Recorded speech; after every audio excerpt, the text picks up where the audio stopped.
Meus irmãos, no livro dos Juízes, capítulo 6, para fazermos a leitura do versículo 11 ao versículo 18.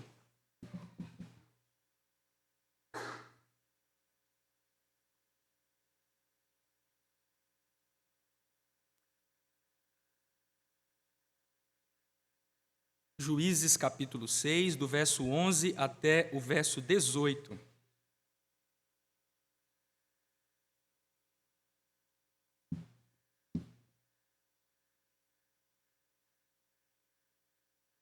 Eu peço que os irmãos acompanhem a leitura desse texto da Palavra de Deus, que nos diz assim: o título de nossa edição é O Chamamento de Gideão, e de fato, essa é uma narrativa de chamamento, uma narrativa de vocação.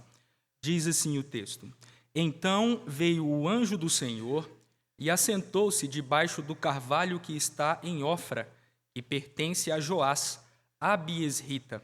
E Gideão, seu filho, estava malhando trigo no lagar, para pôr a salvo dos midianitas. Então o anjo do Senhor lhe apareceu e lhe disse: O Senhor é contigo, homem valente. Respondeu-lhe Gideão: Ai, Senhor meu, se o Senhor é conosco, por que nos sobreveio tudo isto? E que é feito de todas as suas maravilhas que nossos pais nos contaram, dizendo: Não nos fez o Senhor subir do Egito? Porém agora o Senhor nos desamparou e nos entregou nas mãos dos midianitas. Então virou o Senhor para ele e disse: Vai nessa tua força e livra Israel da mão dos midianitas. Porventura não te enviei eu? E ele lhe disse: Ai, Senhor meu, com que livrarei Israel? Eis que a minha família é a mais pobre em Manassés, e eu, o menor na casa de meu pai.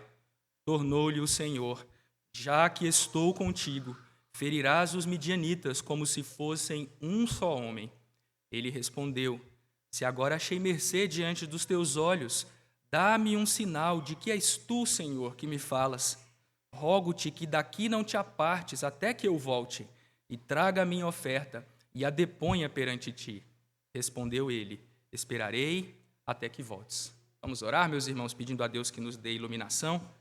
Deus bendito, nós te louvamos pela tua santa palavra, que é a verdade, e que nos ensina, ó Deus, que apesar de servos falhos, apesar de servos que às vezes desconfiam, com fé cheia de deficiências, o Senhor age em nosso favor. E por isso o mais importante não é tanto o tamanho da fé, embora seja fundamental que tenhamos fé madura, mas o que mais importa não é o tamanho da fé, mas é o tamanho do Deus em quem cremos.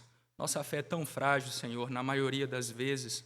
Nossa fé se abala com tanta facilidade, mas o Deus em quem nós cremos é inabalável, é a verdadeira rocha que está sempre conosco. E mesmo nos momentos sombrios, mesmo nos momentos em que tudo parece dar errado, mesmo no momento em que estamos em crises espirituais, que nos afastamos do Senhor, ainda assim o Senhor está conosco, garantindo-nos sua presença, garantindo-nos vitória, não por nossas forças, mas pela força que tu mesmo nos provê. Bendizemos-te, ó Pai, bendizemos-te por isso. E agora que vamos estudar tua palavra, ouvi-la sendo exposta, que tu nos dês um coração manso, tranquilo, e que, sobretudo, ó Deus, tu nos dês um coração cheio de fé, que ouvindo a palavra do Senhor, não desconfie, não hesite, mas que a recebamos como de fato é, palavra de Deus, com a autoridade que vem do próprio Senhor. Tem misericórdia do teu povo, ó Deus, e nos abençoa. Nós te pedimos isto em nome de Jesus. Amém. Irmãos, como a gente tem visto, o ciclo que inicia em Juízes capítulo 6, logo lá no versículo 1, é bastante semelhante àquele padrão que é estabelecido no início do livro de Juízes, naquela segunda introdução, nos versículos 11 a 19 do capítulo 2. Ali nós encontramos uma espécie de padrão que será repetido em todas as narrativas de Juízes. E o padrão estabelecido, o padrão do ciclo estabelecido ali, é basicamente o seguinte: o texto bíblico nos fala da apostasia de Israel, do juízo divino através de opressores estrangeiros, dos gemidos do povo clamando por livramento, do livramento divino e uma reincidência mais grave e repetição do ciclo. É basicamente isso: apostasia, juízo, lamento ou clamor, livramento e nova apostasia, reincidência. Mas como os irmãos devem se lembrar, há uma diferença fundamental entre o ciclo de Gideão, que começa no capítulo 6, e os ciclos anteriores. E que diferença fundamental é essa? Depois de os filhos de Israel clamarem ao Senhor, Deus não envia imediatamente um libertador, como ele havia feito no ciclo de Otiniel e como ele havia feito no ciclo de Eude. Pelo contrário, Deus envia um profeta. E esse profeta, ainda que no ciclo anterior Deus também envie uma profetisa, a profetisa Débora, esse profeta não exerce o mesmo papel que Débora exerceu no ciclo anterior. Débora incentiva Baraque a servir a Deus, a livrar o povo dos seus adversários. Mas aqui o profeta que aparece nos versos 7 a 10 do capítulo 6 é um profeta que aparece não para incentivar o povo, não para incentivar um juiz, mas para deixar clara a indignação, a insatisfação do Senhor contra o seu povo, contra Israel.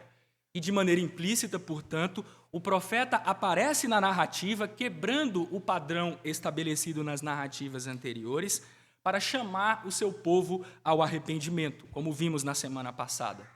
Depois dessa palavra profética, nos versos 7 a 10, finalmente, nós começamos as histórias de Gideão. O ciclo já começou, mas é aqui, a partir do versículo 11, que vamos lidar pela primeira vez com a aparição deste personagem, Gideão.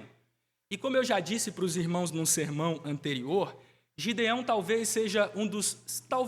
certamente, é um dos personagens mais conhecidos do livro dos Juízes e mais conhecidos de todas as Santas Escrituras. Porém, junto com o conhecimento que as pessoas possuem de Gideão, nós também podemos dizer que Gideão é um dos personagens mais mal interpretados da palavra de Deus. Eu disse aos irmãos que uma das piores séries de sermões que eu já ouvi na minha vida foi neste ciclo de Gideão. Distorções absurdas do que a palavra de Deus nos ensina. E eu já expliquei, mas gostaria de repetir para os irmãos por que o ciclo de Gideão é tão mal interpretado nos nossos dias. O grande problema com a interpretação da narrativa de Gideão é a incapacidade dos leitores de nossa época, da maioria dos leitores de nossa época, de perceber que a história de Gideão é uma mistura, uma combinação de fé e de infidelidade. Um homem que cria em Deus, mas um homem marcado por muitos atos de infidelidade, de desobediência. É a história de um servo valoroso de Deus, um herói de fato, mas como a gente tem aprendido pelas pregações do reverendo Gustavo, um herói da fé, não um herói da moralidade. E mesmo em sua fé, Gideão é um homem de fé bastante deficiente, bastante fragilizada. E essa é uma informação muito importante, é uma observação fundamental, porque vejam, de onde nós tiramos a ideia de que Gideão é um homem de fé? Da própria palavra de Deus. Em Hebreus 11, ele está ali colocado naquela galeria que costumamos chamar, naquele capítulo que costumamos chamar de galeria dos heróis da fé. Mas lembrem-se, meus irmãos, não é porque as pessoas são citadas em Hebreus capítulo 11 que tudo o que eles fizeram deve ser repetido ipsis literis por os servos de Deus no tempo presente. Eu vou dar um exemplo para os irmãos. Na última vez que eu falei disso, eu dei o exemplo de Isaac. Agora eu vou dar o exemplo da mãe de Isaac, de Sara. Em Hebreus capítulo 11, versículo 11, nós lemos o seguinte a respeito de Sara. Olhem que afirmação notável. Pela fé, também, a própria Sara recebeu poder para ser mãe, não obstante o avançado de sua idade, pois teve por fiel aquele que lhe havia feito a promessa. Sara era uma mulher de fé? Certamente, ela é citada aqui como uma mulher de fé. Foi pela fé que ela recebeu o poder de ser mãe, apesar de sua idade. Mas os irmãos se recordam do texto que Hebreus 11 está aludindo, Gênesis capítulo 18, de 9 a 15? Vocês se recordam desse texto em que é à luz desse texto que Sara é chamada uma mulher de fé? E o que acontece em Gênesis capítulo 18, de 9 a 15? Quando Sara ouve a notícia de que Deus haveria de lhe dar um filho, como Sara reagiu? Os irmãos se recordam? Sara deu risada. E Deus é tão generoso que colocou o nome do filho de Sara de Isaque, que significa riso, para ela lembrar a vida toda. Sara, quando te fizer uma promessa, não dê risada, creia. Sara agiu com fé, agiu, mas isso não significa que tudo que ela fez estava correto. Quando Sara ouviu a promessa, ela riu, duvidou e depois mentiu. Os irmãos se recordam o que é dito no final, versículo 15 de Gênesis 18? O anjo pergunta, por que Sara riu? Sara, cheia de medo, disse, não, eu não ri não. E o anjo diz, é claro que você riu, é certo que você riu. Então notem, por ser uma mulher de fé, significa que a mentira de Sara foi uma coisa agradável que devemos emular? E o riso de Sara, de dúvida diante da promessa divina, é algo que devemos emular?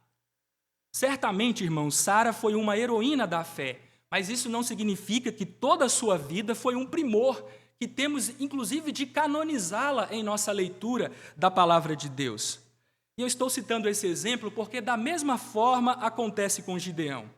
Gideão é descrito em Hebreus, capítulo 11, os versos 32 e 33, como alguém de fé, alguém que, pela fé, subjugou reinos. Isso é tudo que é dito de Gideão em Hebreus 11, um homem que, pela fé, subjugou reinos. Mas isso não faz de Gideão, e não devemos ler a sua história dessa maneira, isso não faz de Gideão um homem a quem devemos imitar em tudo que ele fez, em todas as coisas que ele pede ao Senhor e que ele realiza. Eu vou começar a falar dessas coisas hoje, coisas que devemos evitar. Na verdade, meus irmãos, a maioria das ações de Gideão, retratadas em Juízes 6 a Juízes 8, esses 3 capítulos, são ações e atitudes que devemos evitar e não repeti-las, e não refazer os mesmos passos de Gideão. Na verdade, a história de Gideão, um homem de fé, eu não estou negando isso, mas a história de Gideão é um alerta bíblico de que crentes verdadeiros, heróis da fé, podem se envolver em pecados graves. Pecados gravíssimos que trazem consequências terríveis para eles, para suas famílias e até mesmo para suas nações. A história começa com Gideão manifestando dúvidas e termina com Gideão conduzindo não apenas a sua casa, mas todo o povo de Israel à idolatria e deixando como fruto principal um homem chamado Abimeleque, seu filho, que inclusive era filho de uma cananita adoradora de falsos deuses. Os crentes podem imitar Gideão neste caso, casar-se com pessoas que não adoram o Senhor, mas este homem, o filho de Gideão, filho de uma cananita adoradora de falsos deuses, assassina todos os filhos de Gideão, seus meio-irmãos, deixando apenas um. Então notem que a história, embora seja a história de um homem de fé, é uma história que aponta para vários atos equivocados, para várias práticas que os crentes devem olhar e dizer, eu não posso seguir no caminho de Gideão. E vejam, irmãos, o que eu quero dizer, portanto, é que a Escritura não deve ser lida de forma moralista. Devemos evitar esse tipo de leitura das Escrituras, de buscar apenas lições morais de vida. Mas a Bíblia também nos ensina lições morais nessas narrativas. Eu sei que muita gente gosta de citar o texto de Jesus falando que tudo que foi escrito na lei, nos salmos e nos profetas apontavam para ele. E isso é verdade. Quando lemos narrativas, devemos procurar encontrar como Jesus é espelhado, é anunciado nessas narrativas. Mas não se esqueçam, irmãos, a Bíblia também foi escrita para nos ensinar lições de vida cristã. O apóstolo Paulo, falando a respeito da história de Israel, diz que aquilo aconteceu com o povo de Deus, que se assentou para comer e beber e praticar idolatria, e isso aconteceu para o nosso exemplo, para nós que vivemos no fim dos tempos. Vejam que coisa, a própria Sara é utilizada pelo apóstolo Pedro, em 1 Pedro capítulo 3, como um exemplo de mulher piedosa, que ao dirigir-se ao seu marido chamou de Senhor. A Escritura está cheia de lições morais para o povo de Deus. Então notem, o que eu quero dizer com isso? Uma leitura moralista é uma leitura equivocada da palavra de Deus. Mas a Bíblia nos ensina, através de exemplos de piedade que devemos imitar e também nos ensina através de exemplos de desobediência, exemplos que temos de evitar, coisas que não devemos fazer, como é o caso da história de Gideão. É errado ler a história de Gideão tentando santificar todas as suas ações, até mesmo aquelas que são pecaminosas. Também é errado ler a história de Gideão não percebendo que Deus quer nos ensinar através de sua vida, de seus erros, de suas falhas. Portanto, irmãos, percebam isso. Resumindo, a narrativa de Gideão combina elementos de fé e de desobediência, grave desobediência. E tudo isso ela faz para nos lembrar de uma coisa, irmãos. O grande protagonista da história bíblica não é o herói da fé. O herói é tão frágil, tão cheio de problemas. O grande protagonista das narrativas bíblicas é o Deus da aliança, que está sempre presente. Ele está com o seu povo. Aliás, eu julgo esse o tema central destes versos. O Deus que está presente suscita um libertador inusitado, improvável. Deus está com o seu povo. E o que é impressionante é que, estando no meio de nós, ele suscita um libertador completamente inapropriado para a tarefa. Completamente inapropriado para a tarefa. Mas isso nos ensina essa verdade, que o protagonista não é o personagem humano, é o Deus que está presente com o seu povo. Vamos olhar estes versículos agora, irmãos? Comecemos aí com o versículo 11 e o versículo 12, a primeira parte do versículo 12. Aqui nós aprendemos a respeito do contexto em que Deus manifesta sua presença. Notem que a história de Gideão começa descrevendo a grave situação do povo de Deus. O anjo do Senhor, o próprio Deus Filho, eu não vou discutir as opiniões a respeito de quem é esse anjo, eu vou apenas dizer qual é a opinião majoritária entre reformados. Nós entendemos que aqui estamos diante de uma cristofania, uma aparição pré-encarnação, isto é, antes de o Filho de Deus se encarnar em Jesus, é uma aparição do Filho de Deus ao seu povo. Vejam, portanto, então lembrem-se, quando eu fizer referência a anjo do Senhor ou ao Senhor, lembrem-se que eu estou tratando aqui do próprio Cristo, Filho de Deus. O anjo do Senhor surge de repente na história, e ele surge em um contexto associado a muitos problemas. E nós podemos resumir esses problemas através de duas informações que são apresentadas no texto.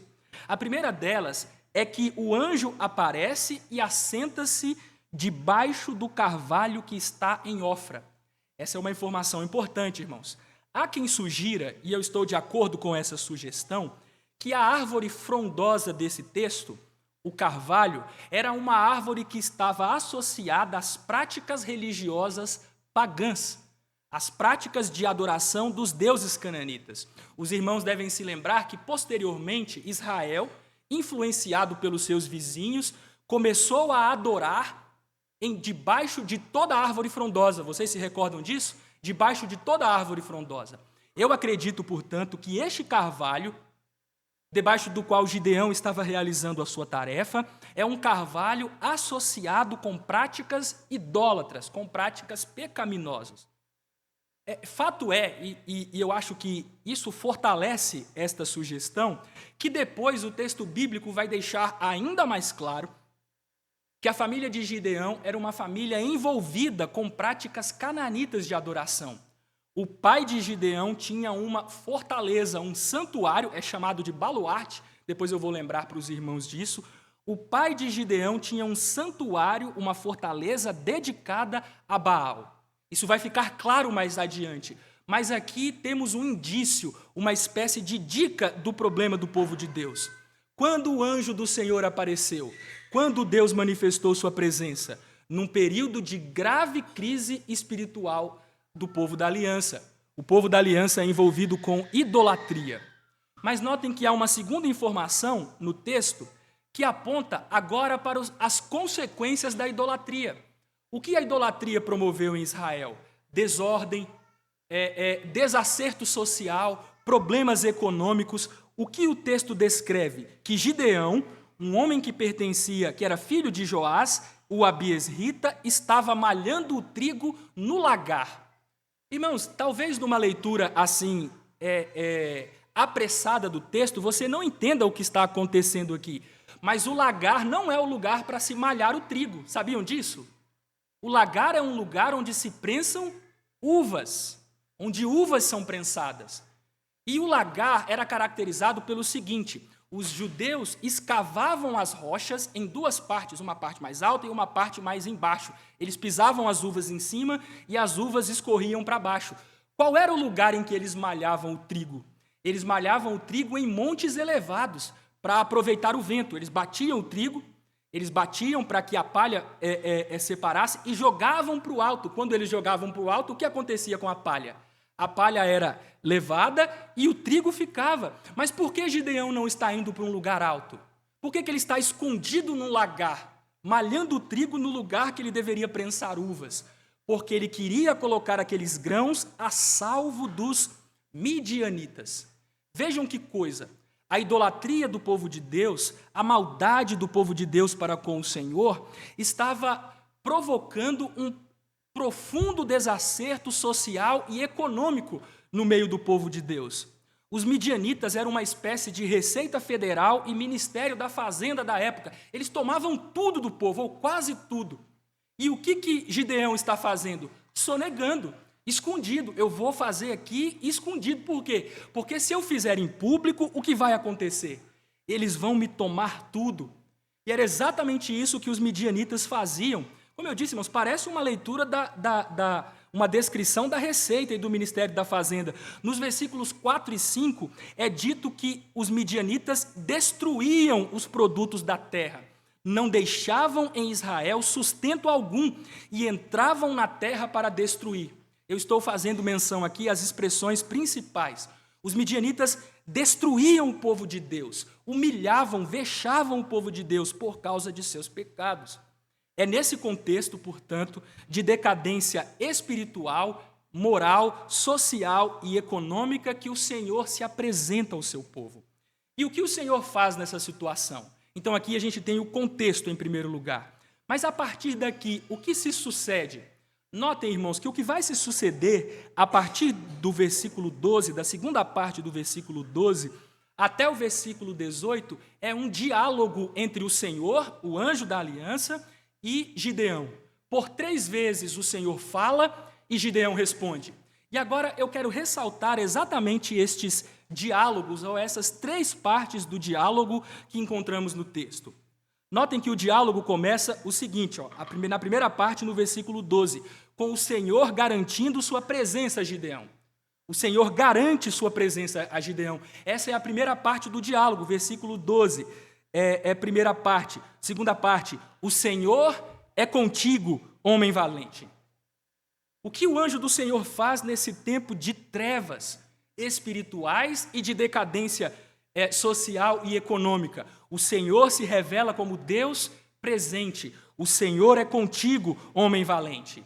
Aqui, portanto, o anjo está reafirmando aquilo que os teólogos reformados chamam de princípio Emanuel da aliança.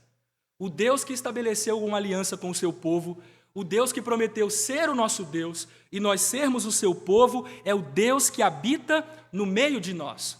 Isso é fundamental na antiga aliança, quando Deus prometeu e cumpriu essa promessa, colocando o tabernáculo e depois o templo no meio de seu povo, quanto na nova aliança, e inclusive na consumação. Em Apocalipse, capítulo 21, versos 3 e 22, o que o Senhor comunica a João, revela a João. Ele diz, no novo céus e nova terra, eis o tabernáculo de Deus com os homens.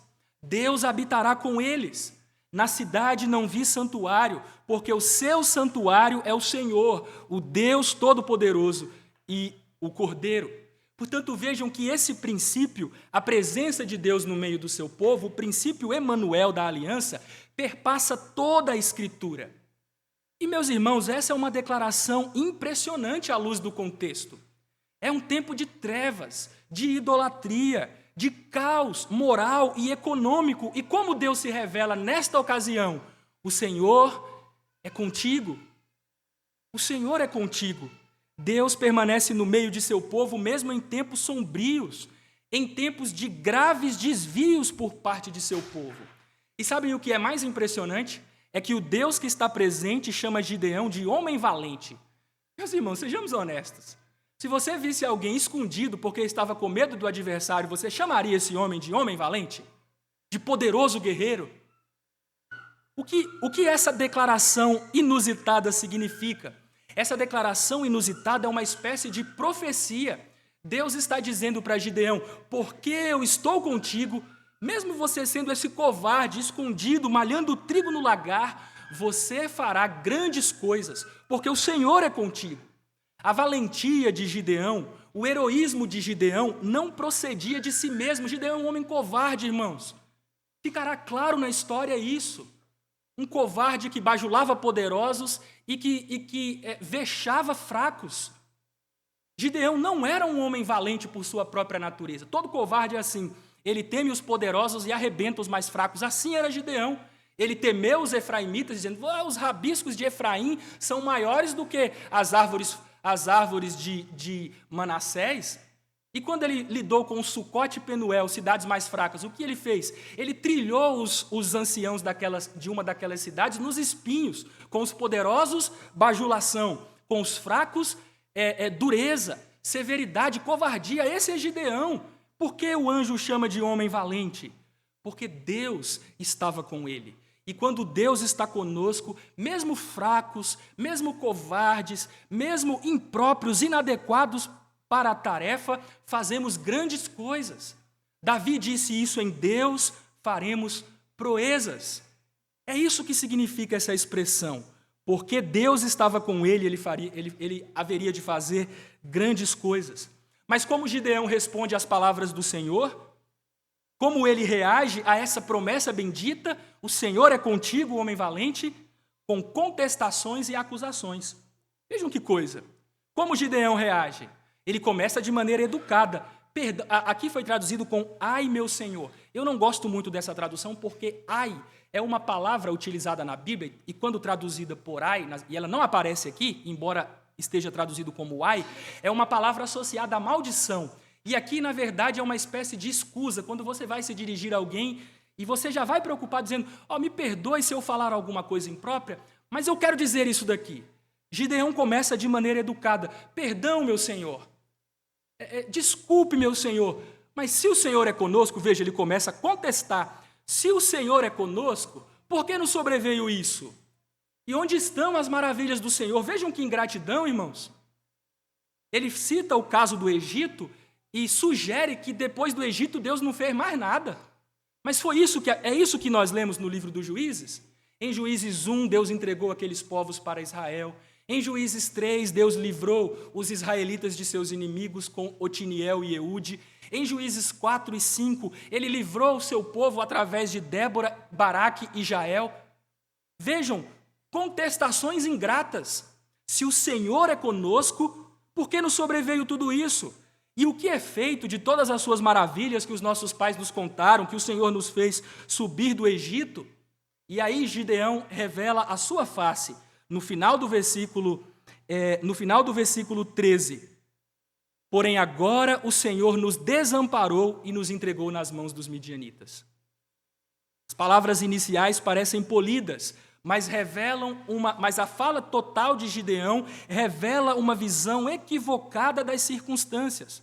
Para Gideão, Deus não estava com o seu povo, porque se ele estivesse, o que Deus faria? Deus continuaria livrando o seu povo dos seus adversários.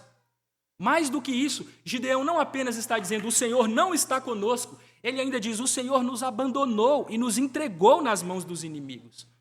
Em outras palavras, Gideão responde à palavra do anjo do Senhor, o próprio Cristo, com contestações e acusações, dizendo: de maneira alguma o Senhor está conosco, pelo contrário, nós estamos abandonados e o Senhor é o culpado disso daqui. É isso que Gideão está fazendo. Pensemos um pouco nessas palavras, irmãos. O que há de errado com elas? Aqui é uma boa reflexão. O que há de errado com as palavras de Gideão? Que elas são uma contestação e uma acusação, isso está claro. Mas o que há de errado? O que há de errado não é o que Gideão diz, é o que Gideão deixa de dizer. É verdade que Deus entregou os israelitas nas mãos dos midianitas? É verdade, irmãos. Leia o capítulo 6, versículo 1. O mesmo verbo que Gideão usa no versículo 13. Os filhos de Israel fizeram o que era mal perante o Senhor, por isso o Senhor os entregou. É o mesmo verbo que ele utiliza lá, entregou nas mãos. Exatamente isso. Deus fez isso. Mas por que Gideão está errado, então, se ele está citando a verdade? Porque Gideão deixou de fora de suas palavras algo fundamental. A culpa da disciplina não é de Deus. O que Gideão esqueceu de citar? Os filhos de Israel fizeram o que era mal aos olhos do Senhor. Esse é o problema de Gideão. Ele deixa de citar um fato importante.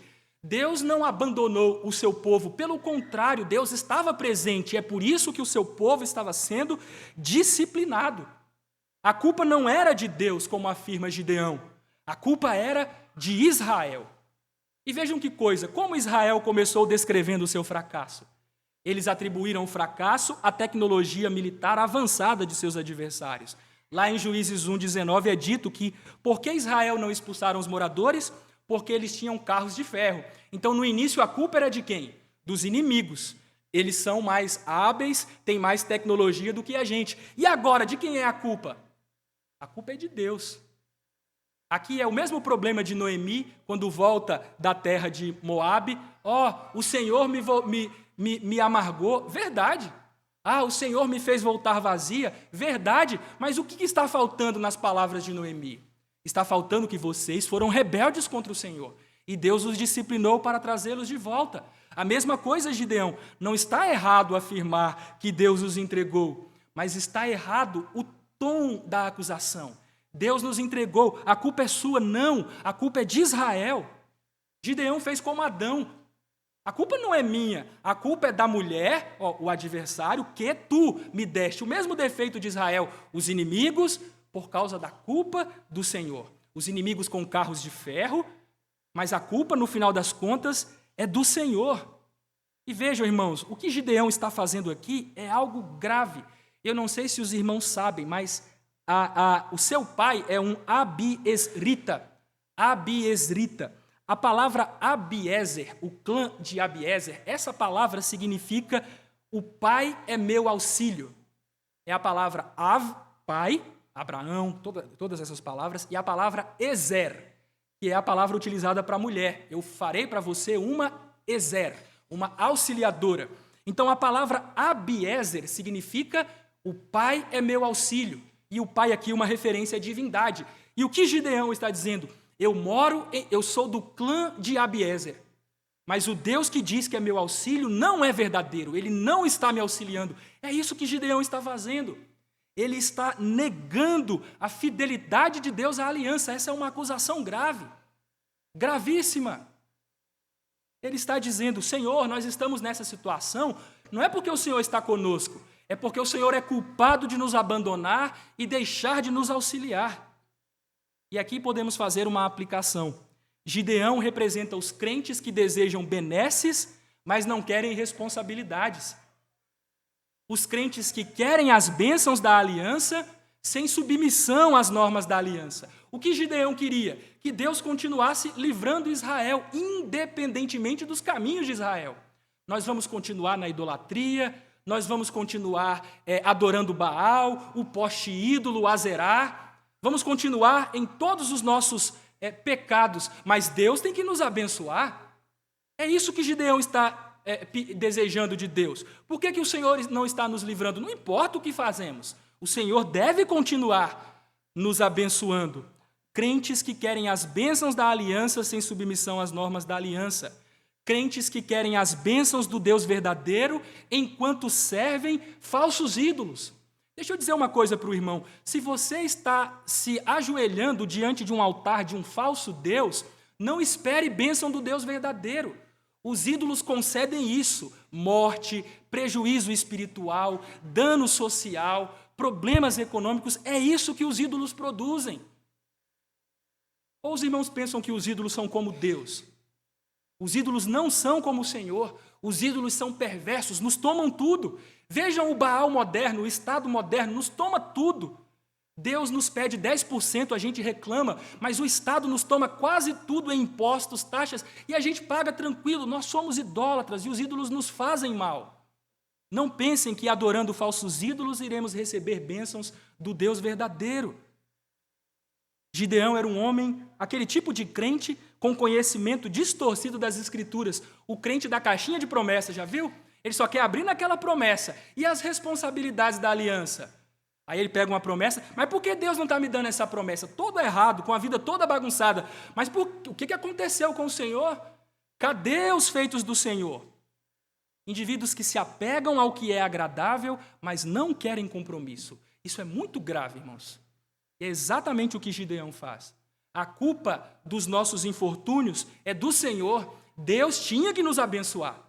É isso que Gideão... Deus é culpado, não os israelitas vivendo na prática do pecado. Gideão responde com dúvidas, aliás, com contestação e acusação.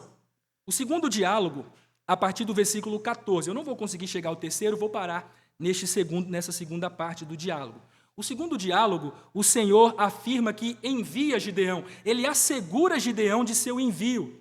Veja aí no versículo 14, o que o Senhor Deus diz para Gideão. Ele desconsidera tudo que Gideão falou. Gideão reclama, o Senhor não está conosco. O que Deus diz para Gideão em resposta? Nada. Nada. Deus nem liga para o que o Gideão fala, porque é mentira, é falso, está errado. Deus não era o culpado pelos dissabores que Israel experimentava. Então, o que o Senhor faz? Ele incentiva Gideão, assegurando-lhe de seu envio. Olhem o que Deus diz no versículo 14. Então se virou o Senhor para ele e disse: vai nessa tua força e livra Israel da mão dos midianitas. Porventura não te enviei eu? Vejam que coisa, irmãos. Mais uma vez, o Senhor diz que Gideão deve ir na sua força. É inusitado isso aqui, novamente, irmãos. Isso daqui é inusitado, é mais uma declaração curiosa, porque à luz do contexto, a força de Gideão era fraqueza. A força de Gideão era fraqueza, mas a força não pertencia a ele, a força pertencia ao Senhor. Em Juízes 6, versículo 34, vejam de onde procede a força de Gideão. Isso daqui também é uma palavra profética. Vai na tua força, não a força que Gideão possui, mas a força que Deus supre. Juízes 6, 34. Então o Espírito do Senhor revestiu a Gideão, o qual tocou o arrebate, e os abiesritas se ajuntaram após dele. Vejam que coisa. Portanto, ao dizer vai nessa tua força, não é que Gideão era um homem vigoroso, cheio de força, pelo contrário, um homem com dificuldades e até mesmo com atos de covardia, mas a força que Deus supre por seu Espírito que revestiu Gideão. E aí o Senhor então faz aquilo que aqui é traduzido por uma pergunta retórica, mas essa pergunta não é uma expressão de dúvida, é uma declaração de certeza. A pergunta, porventura não te enviei eu, significa, certamente eu te enviei. Deus está garantindo a Gideão, fique tranquilo, Gideão, o anjo do Senhor está dizendo para ele, fique tranquilo, eu te enviei. A força que será necessária é suprida por Deus, por mim. Essa é a ideia do texto. Porém, mais uma vez, meus irmãos, como Gideão responde? Com dúvidas e hesitações. Se na primeira vez ele contesta e acusa a Deus, agora ele apresenta dúvidas e hesitações. Como ele responde? Mais uma vez, essa palavra educada, perdão, meu Senhor. Aquele jeitinho cuidadoso de se dirigir a um superior. Perdão, meu Senhor. Com que livrarei Israel? Eis que a minha família é a mais pobre em Manassés, e eu, o menor na casa de meu pai. Em suma, Gideão está perguntando, quem sou eu para livrar Israel? O que eu tenho que me torna apto para esta tarefa tão elevada? Veja, irmãos, não é difícil pelo contexto provar que, no contexto amplo da narrativa, provar que a fala de Gideão não corresponde à realidade, tá certo? A família de Gideão não era tão pobre assim, irmãos, sejamos honestos. Façam uma leitura do texto.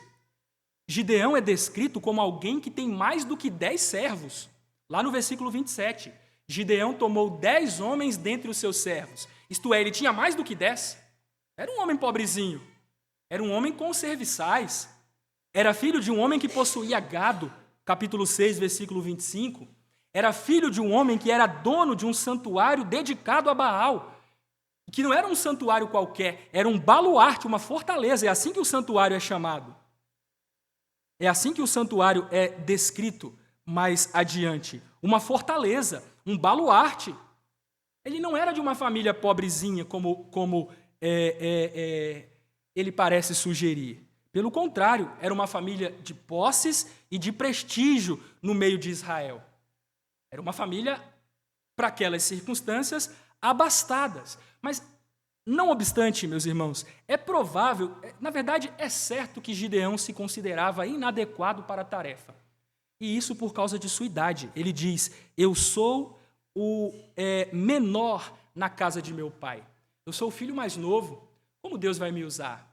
E vejam, irmãos, como isso é uma demonstração de fé deficiente. As dúvidas de Gideão são o resultado de uma fé não informada pela palavra de Deus, não fundamentada na palavra de Deus. Vejam bem, para lembrar para os irmãos de algumas coisas que Deus já havia dito para o seu povo. Os cananitas eram nações maiores do que Israel? Eram, irmãos. Quando Deus tirou Israel do Egito e falou com o seu povo, especialmente nas campinas de Moabe, antes de atravessarem o Jordão, no livro de Deuteronômio, Deus afirma de maneira expressa que ele haveria de desapossar nações maiores e mais poderosas do que Israel. Midian era uma nação mais poderosa do que Israel nessa ocasião? Era. Mas isso significava que eles venceriam a batalha? Não, meus irmãos. A vitória ou a derrota não provém do poderio militar, provém do Senhor.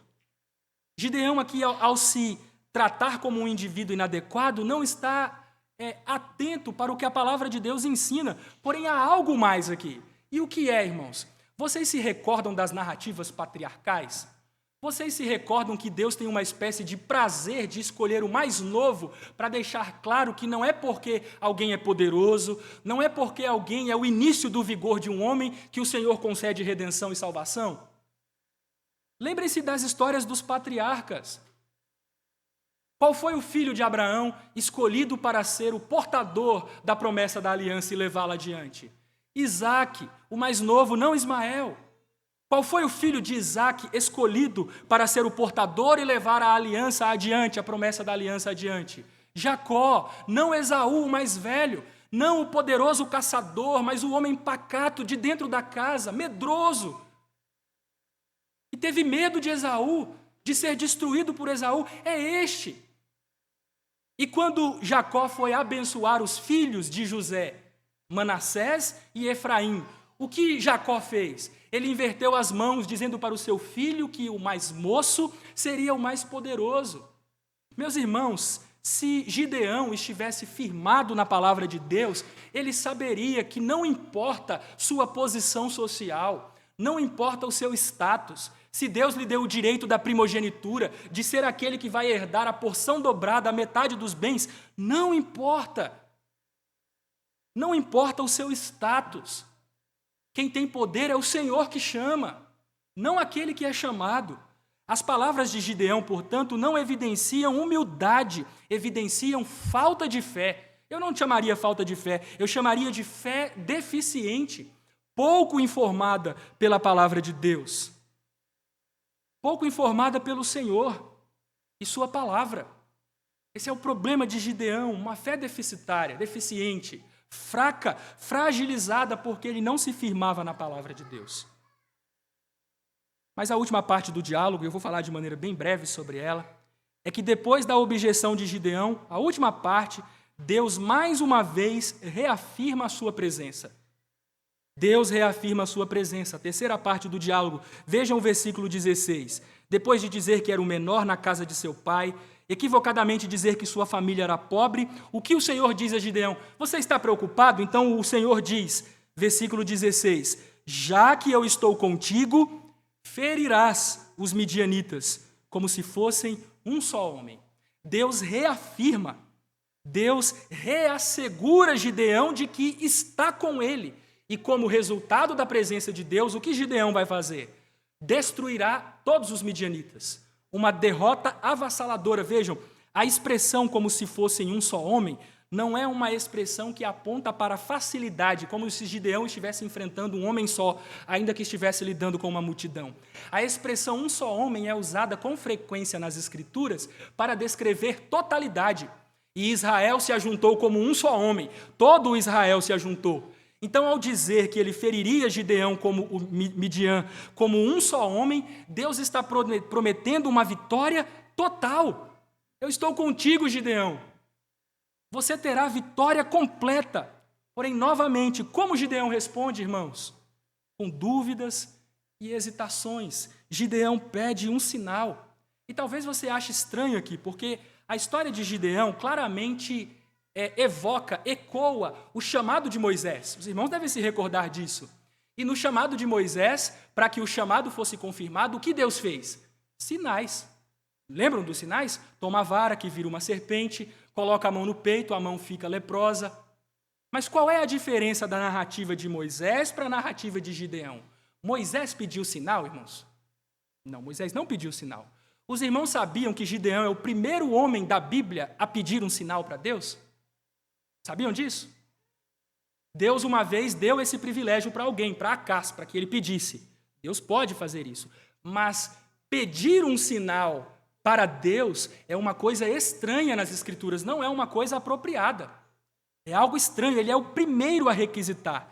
Deus pode conceder um sinal por seu desígnio, Deus pode conceder o privilégio a alguém de pedir um sinal, mas alguém cometer a audácia de pedir um sinal a Deus, isso não é uma boa coisa nas Escrituras.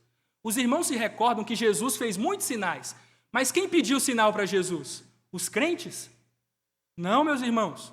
Quem pediu sinal para Jesus foram os incrédulos, aqueles homens maus do tempo de Cristo que duvidaram do Senhor Jesus.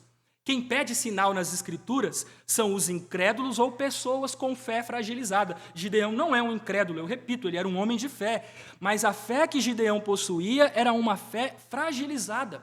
E aqui é a primeira vez, eu sei que aparece antes, no versículo 13, a expressão se o Senhor é conosco. Mas ali é uma palavra diferente. A conjunção hebraica, que frequentemente é traduzida como se, aparece pela primeira vez aqui no versículo 17. Gideão diz, se agora achei mercê diante dos teus olhos, dá-me um sinal de que és tu que me falas. Senhor não aparece no texto hebraico, mas é aqui utilizado para dar, clareza. Gideão queria ter certeza de que era o Senhor. E ele usa a condicional. Se é mesmo o Senhor, então me dá um sinal. É a primeira vez que isso acontece, e não se enganem, meus irmãos. Na história anterior, Baraque usou um se. Os irmãos se recordam? Quando Débora falou a profecia para Baraque, o que Baraque fez? Se fores comigo, irei. Se não fores comigo, não irei. Depois, Baraque fala se novamente? Não, não fala. Na ocasião seguinte, em que Débora dá a palavra para Baraque, Baraque obedece. Mas o que Gideão faz? Ele diz se aqui. Agora vejam no versículo 36, do capítulo 6. Disse Gideão a Deus, se hás de livrar. Agora no versículo 37, eis que eu porei uma porção de lã na eira, se o orvalho estiver. Agora no capítulo 7, versículo 10, o próprio Deus diz para Gideão, se ainda temes atacar, Gideão, desce com teu moço puro ao arraial. Esse pedido de sinal por parte de Gideão é o pedido de um homem que tem uma fé muito fragilizada, que não acredita de maneira completa na palavra de Deus. Os irmãos se recordam do chamado de Josué? Por que eu li o chamado de Josué? Porque a narrativa é semelhante. É semelhante à de Moisés, que duvidou, de Gideão, que duvidou. Quem ouviu o chamado de Deus e não duvidou? Josué. Josué precisou de sinal, irmãos? Leiam lá o capítulo 1. A gente leu do 1 ao 9. No versículo 10, o que Josué faz? Senhor, me dá um sinal? Não. Josué prepara o povo. Ele ouviu a palavra de Deus e confiou. O fato de Gideão responder pedindo um sinal, quando ouve a palavra de Deus, ao invés de simplesmente obedecer, e Deus lhe falou 3 vezes, irmãos. O próprio Cristo pré-encarnado, 3 vezes, Gideão nas 3 não confiou na palavra. E depois ele ainda não vai confiar, ele recebe o Espírito de Deus e ainda faz testes. E depois que faz os testes, ainda não confia, ele precisa ouvir um sonho de um midianita. Gideão é um homem de fé fragilizada, e isso mostra a natureza dos tempos. Se Baraque já era um homem hesitante, Gideão muito mais. E notem, no ciclo anterior, Deus apenas envia Débora. E eu digo apenas porque aqui o próprio Deus se manifesta. O que é mais impactante da perspectiva da revelação bíblica? Deus se revelar por meio de um profeta ou Deus se revelar por meio de uma teofania, de uma cristofania? Ele viu algo mais esplendoroso do que Baraque. E ainda assim, eu não acredito, me dá um sinal. Em suma, meus irmãos, eu repito, sinais são feitos para pessoas ou incrédulas que não servem a Deus, ou crentes como Gideão, com fé deficiente. A palavra de Deus deveria bastar. E aqui eu já caminho para o encerramento. Meus irmãos, quando faço essa exposição, descrevendo a inadequação de Gideão, seus defeitos, seus erros, sua fé deficiente, eu não estou fazendo isso com o objetivo de envergonhar Gideão. Gideão é um pecador salvo pela graça, cujos pecados foram remidos pelo sangue de nosso Senhor Jesus Cristo. Mas quando eu cito essas inadequações, esses pecados graves, essas dúvidas e até mesmo acusações contra Deus, eu estou falando disso para que os irmãos percebam uma coisa: na história de servos improváveis e cheios de defeito como Gideão, quem brilha é a glória de Deus, não a glória dos homens. Gideão não está aqui para ser louvado, Gideão está aqui para nos lembrar de quem deve ser louvado: o Senhor. Ao retratar a história de um servo tão cheio de defeitos, observamos a glória da graça de Deus brilhando com esplendor. É por isso que eu estou citando esses defeitos. Como disse em outras ocasiões, os protagonistas humanos, citando um comentarista, os protagonistas humanos não devem ser vistos como heróis ou heroínas. São pequenos atores na história de Deus. O ator primário no drama é o Senhor, através de sua presença no meio de seu povo. Como eu disse, os erros de Gideão são citados não para sua vergonha, mas para que os nossos olhos não sejam seduzidos por sua beleza maculada e limitada, para que os nossos olhos sejam levados para a beleza gloriosa daquele que se manifesta nesta narrativa, a beleza de nosso Salvador, o Senhor Jesus Cristo. É por isso que Gideão está aqui. E é por isso que a Bíblia não esconde os seus defeitos, porque os nossos olhos não devem se deter em Gideão. Os nossos olhos devem ser levados para aquele que é o Salvador de Gideão e o nosso Salvador, Cristo, o nosso Senhor Jesus Cristo. E uma última aplicação, já cheguei no horário, já estou até ultrapassando um pouco. Meus irmãos, a palavra de Deus é suficiente. A palavra de Deus é suficiente. Diante da palavra de Deus não temos de impor condições, duvidar, fazer acusações ou pedir sinais como fez Gideão.